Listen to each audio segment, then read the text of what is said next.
নমস্কাৰ। আজি আপোনালোকৰ ওচৰলৈ এটা নতুন খুব ইণ্টাৰেষ্টিং বিষয় লৈ আহিছোঁ। খুব হয়তো সাধাৰণ কথা, কিন্তু তথাপিতো মই ভাবিলোঁ আপোনালোকৰ লগত এবাৰ শ্বেয়াৰ কৰোঁ। আচ্ছা, আমি যে ৰাতিপুৱা শুই উঠি দাঁত ব্ৰাছ কৰোঁ, আপোনালোকৰ কিমানে বাৰু গধূলি আহাৰৰ পিছত বা ডিনাৰৰ পিছত ব্ৰাছ কৰে? হয়তো বহুত সংখ্যক মানুহে কৰে, কিন্তু বহুত সংখ্যকে নকৰেও। কিন্তু আচলতে দিনত আমি ব্ৰাছ কৰাটো যিমান দৰকাৰী, তাতকৈও বেছি দৰকাৰী এই ৰাতি শোৱাৰ আগে আগে ব্ৰাছ কৰাটো। কিয় জানেনে বাৰু? এই কথাটো কোৱাৰ আগতে মই এটা কথা ক'ব খুজিছোঁ যে আমাৰ এই যে মুখৰ ভিতৰত আমাৰ অগণন বেক্টেৰিয়া থাকে। এই বেক্টেৰিয়াবোৰক আমি নৰ্মেল মাইক্ৰ'ফ্ল'ৰা বুলি কওঁ। মানে একো বেমাৰ, আমিতো সকলোৱে জানোৱেই যে বেক্টেৰিয়া বা অণুজীৱবোৰে আমাৰ বেমাৰ কৰে। কিন্তু কেতিয়াবা কি হয়, আমাৰ শৰীৰৰ বিভিন্ন অংগত কিছুমান বেক্টেৰিয়া এনেই থাকে, একো বেমাৰ আজাৰ নকৰাকৈ। সিহঁতি আমাৰ জীৱনৰ নৰ্মেল এটা পাৰ্ট, সেইকাৰণে সিহঁতক আমি নৰ্মেল মাইক্ৰ'ফ্ল'ৰা বুলি কওঁ। এই নৰ্মেল মাইক্ৰ'ফ্ল'ৰাবিলাকে কিছু হিচাপে সিহঁতে আমাক সহায়ো কৰে।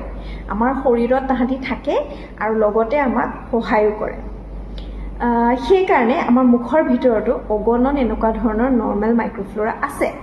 কিন্তু তাৰে কিছুমান নৰ্মেল মাইক্ৰ'ফ্ল'ৰা অপৰচুনিষ্টিকো থাকে। মানে কেতিয়াবা যদি কিবা সুবিধা পায়, তেতিয়াহ'লে তাহাঁতি কিন্তু বেমাৰ কৰে বা কিবা এটা ক্ষতি কৰিব পাৰে। এতিয়া আহোঁ কিহৰ কাৰণে আমি ৰাতি ব্ৰাছ কৰিবই লাগে। এই যে দিনত আমি বিভিন্ন ধৰণৰ খাদ্য খাই থাকোঁ, মানে ৰাতিপুৱা শুই উঠিহে ব্ৰাছ কৰিলোঁ, তাৰপিছতো বিভিন্ন ধৰণৰ আহাৰ দিনটোত আমাৰ চলিয়ে থাকে।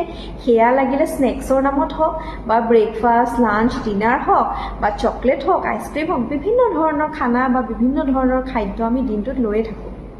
কিন্তু আমাৰ কিমানে বাৰু চাহকাপ খাই মুখখন পানীৰে ধুৱে বা দাঁতকেইটা ধুৱে? বা আইচক্ৰীম বা চকলেট খাইটোতো বাৰু বহুতে ধুৱে, সেইটো মই বুজি পাইছোঁ। কিন্তু কিমানে বাৰু নৰ্মেল ৰুটি এখন খায়ো মুখখন ধুৱে বা চাহ একাপ খায়ো মুখখন ধুৱে? হয়তো বহুত সংখ্যক মানুহে এই কামটো নকৰে। আৰু এই গোটেই দিনটো যে আমি বিভিন্ন ধৰণৰ খোৱা বস্তুবিলাক খাই থাকোঁ, আমাৰ দুটা দাঁতৰ মাজৰ যোনটো গেপ, সেই গেপত আমাৰ খাদ্যৰ কণিকাবিলাক বা খাদ্যৰ কিছুমান সৰু সৰু বস্তু সোমাই থাকিব পাৰে। এতিয়া মই যে আপোনালোকক ক'লোঁ যে আমাৰ মুখৰ ভিতৰত অগণন বিভিন্ন ধৰণৰ অণুজীৱ থাকে বা বেক্টেৰিয়া থাকে। এই বেক্টেৰিয়াবিলাকে কি কৰে, আমি যেনেকৈ খাদ্যবিলাক খাওঁ তেনেকৈ এই দাঁতৰ মাজত সোমাই থকা খাদ্যবিলাক এই বেক্টেৰিয়াবিলাকো খাবৰ কাৰণে তাহাঁতি খাদ্যবিলাক ভাঙি পেলাই তাৰ ভিতৰত থকা যোনখিনি শৰ্কৰা জাতীয় বস্তু, সেইবিলাক তাহাঁতি নিজেই গ্ৰহণ কৰে। আৰু কি হয়, আমাৰ মুখৰ যোনটো চেলাইভা থাকে, সেই চেলাইভাটো কি হয়, তাৰ এণ্টিবেক্টেৰিয়েল প্ৰপাৰ্টি আছে। মানে চেলাইভাটোৱে বিভিন্ন ধৰণৰ বেক্টেৰিয়াখিনি মাৰিব পাৰে। কিন্তু ৰাতি যেতিয়া আমি শুই থাকোঁ, তেতিয়াহ'লে এই চেলাইভাৰ প্ৰডাকশ্যনটো কমি যায়। যিহেতু চেলাইভাৰ প্ৰডাকশ্যন কমি যায়, গতিকে কম চেলাইভা আছে মানে তাহাঁতি মাইক্ৰবছৰ এক্টিভিটিখিনি ৰখাই দিয়াত বা বেয়া বেক্টেৰিয়া মৰাটো কমকৈ কাম কৰে। কাৰণ চেলাইভাটোৰ এমাউণ্টটো কমি গৈছে, প্ৰডাকশ্যনটো কমি গৈছে। এনেকুৱা সময়ত কি হয়, আমাৰ মুখৰ ভিতৰত, আমাৰ দাঁতৰ মাজত যদি খাদ্য জমা হৈ থাকে, তেতিয়াহ'লে আমাৰ মুখৰ ভিতৰত থকা বেক্টেৰিয়াবোৰে কি কৰে, সেই খাদ্যবিলাক খাবলৈ ভাঙি পেলাই তাহাঁতি নিজেও সেই খাদ্যবিলাক খায়। চ' তেনেকুৱা সময়ত কি হয়, খাদ্য খাই বেক্টেৰিয়াবিলাকৰ প্ৰডাকশ্যন বাঢ়ি যায় বা ৰিপ্ৰডাকশ্যন বা মাল্টিপ্লিকেশ্যন। যেতিয়া বেক্টেৰিয়াৰ সংখ্যাবিলাক খুব বাঢ়ি যায়, তেতিয়া কি হয়, তাহাঁতি এই যে খোৱা বস্তুবোৰ ভাঙি পেলাই তাহাঁতি নিজে খাদ্য গ্ৰহণ কৰি আছে, সেই প্ৰচেছটোত তাহাঁতি এচিড প্ৰডাকশ্যন কৰিব পাৰে।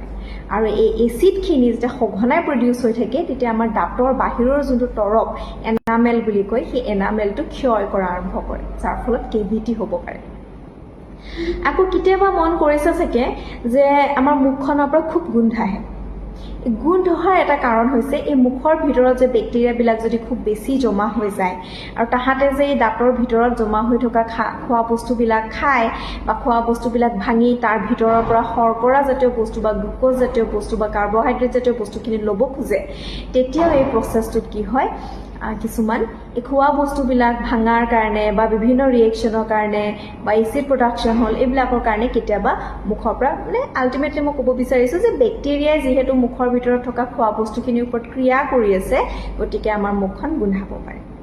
ইয়াৰ বাহিৰেও কেতিয়াবা আপোনালোকে মন কৰিছেনে বাৰু এই দাঁতৰ ওপৰৰ তৰপত কেতিয়াবা এটা বগা লেয়াৰ নিচিনা বহে দাঁতৰ ওপৰৰ তৰপ এটা লেয়াৰ বহে সেইটো আমি বেক্টেৰিয়েল বায়োফিল্ম বুলি কওঁ প্লাক ফৰ্মেশ্যন হয় মানে এই বেক্টেৰিয়াবিলাকে খোৱা বস্তুবিলাকৰ লগত তাহাঁতি যেতিয়া ক্ৰিয়া কৰি থাকে তেতিয়াহ'লে সেই বেক্টেৰিয়া অংশ বা খোৱা বস্তুৰ অংশ মিলি জুলি এখন লেয়াৰৰ নিচিনা ফৰ্ম হয় যোনটো আমাৰ দাঁতৰ ওপৰত তৰপ হৈ যায় সেইটোকে আমি প্লাক বুলি কওঁ আৰু যদি প্লাকটো আমি ৰেগুলাৰলি আঁতৰাব নোৱাৰোঁ তেতিয়াহ'লে আমাৰ কি হয় কেতিয়াবা সেই প্লাকটোৱে ক'লা হৈ পেলাই টাৰ ফৰ্মেশ্যন হয় ইয়াৰ বাহিৰেও এনেদৰে বেক্টেৰিয়াৰ ক্ৰিয়াৰ ফলত আমাৰ দাঁতৰ আলুবিলাক ফুলিব ধৰে কেতিয়াবা বিষায় ৰঙা পৰে এনে বিভিন্ন ধৰণৰ আমাৰ দাঁতৰ প্ৰব্লেম হ'ব পাৰে আৰু এই সকলোখিনি হয় কাৰণ বেক্টেৰিয়েল এক্টিভিটিছৰ কাৰণে সেইকাৰণে ইয়াৰ এটাই উপায় আছে যে আমি দিনত লাগিলে যেনেকুৱাই ব্ৰাছ নকৰোঁ কিন্তু আমি যেতিয়া ৰাতি আমাৰ শেষৰ যোনটো আমাৰ খাদ্য গ্ৰহণ সেইটোৰ পিছত আমি আমাৰ দাঁত ব্ৰাছ কৰিব লাগে প্ৰপাৰলি জিভা ভালকৈ ধুব লাগে তাৰ কাৰণে বিভিন্ন ধৰণৰ আজিকালি কমাৰ্চিয়েলি কিনিবলৈ পায় জিভা চাফা কৰা বস্তু বা দাঁতৰ ভিতৰৰ যোনখিনি খোৱা বস্তু উলিয়াবৰ কাৰণে কিনিবলৈ পায় বা নিজেও আপোনালোকে যেনেদৰে পাৰে চাফা কৰিব ব্ৰাছ কৰিব তেতিয়া আমি বহুতখিনি দাঁতৰ প্ৰব্লেম বা এনেকুৱা ধৰণৰ সমস্যাৰ পৰা বাচি থাকিব গতিকে কেনেকুৱা লাগিলে ইনফৰমেশ্যনটো জনাব আৰু যদি মোৰ ভিডিঅ'বিলাক চাই ভাল লাগে কমেণ্ট কৰিব আৰু মোৰ ভিডিঅ'টো লাইক আৰু শ্বেয়াৰ কৰিব